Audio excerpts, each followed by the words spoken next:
ఈరోజు భారతదేశంలో నరేంద్ర మోడీ మరియు భారతీయ జనతా పార్టీ యొక్క విధానాల వల్ల దేశవ్యాప్తంగా గ్యాస్ యొక్క సంక్షోభం అనేటువంటిది సంక్షోభానికి దారితీసినటువంటి ఘోరమైనటువంటి పరిస్థితి ఈరోజు భారతదేశ వ్యాప్తంగా నడుస్తూ ఉంది.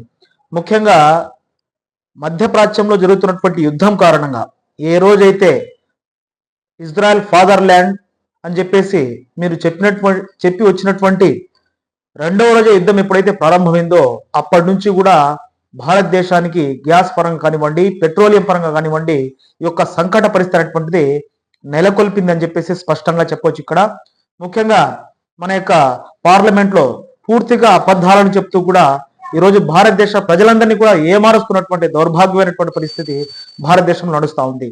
ఇక్కడ పెట్రోలియం శాఖ మంత్రి అయినటువంటి మన యొక్క హర్దీప్ సింగ్ పూరి గారు కూడా గ్యాస్ యొక్క సంక్షోభం రాష్ట్ర వ్యాప్తంగా దేశవ్యాప్తంగా ఎక్కడ కూడా ఏ రాష్ట్రాల్లో కూడా లేదని చెప్పినా కూడా ఈరోజు భారతదేశం మొత్తం కూడా రాష్ట్రాల్లో, నగరాల్లో, కేంద్ర పాలిత ప్రాంతాల్లో, పల్లెల్లో కూడా క్యూ కట్టినటువంటి పరిస్థితి అనేటువంటిది కనపడతా ఉంది.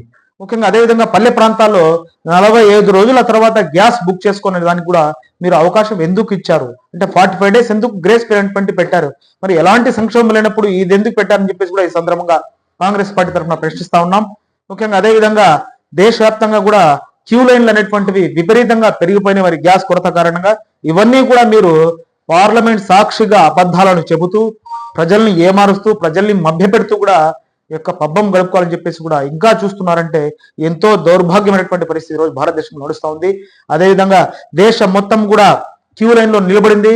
గుజరాత్ లో అనేక రకమైనటువంటి ఫ్యాక్టరీలన్నీ కూడా ఈ యొక్క గ్యాస్ సంకటం కారణంగా పూర్తిగా నిలబడేటువంటి పరిస్థితి కూడా ఈరోజు దేశంలో దాపురించిందంటే దానికి పూర్తి కారణం, పూర్తి బాధ్యత అనేటువంటిది నరేంద్ర మోదీ మరియు భారతీయ జనతా పార్టీ అని చెప్పేసి కూడా ఈ సందర్భంగా చెప్తా ఉన్నాం. ముఖ్యంగా కాంగ్రెస్ పార్టీ తరఫున ఒకటే డిమాండ్ చేస్తున్నాం, మీకు చేత కాకపోతే వెంటనే రాజీనామా చేసి మీ యొక్క ప్రధాని పదవికి ఎక్కడ దాక్కున్నారో బయటకు వచ్చి మరి ప్రజలకు క్షమాపణ సమాధానం చెప్పాలని చెప్పేసి కూడా మీ వెంటనే మీ యొక్క మొత్తం పార్టీలో ఉన్నటువంటి మంత్రులు సహా అందరూ కూడా రాజీనామా చేయాలని చెప్పేసి కూడా ఈ సందర్భంగా డిమాండ్ చేస్తా ఉన్నాం.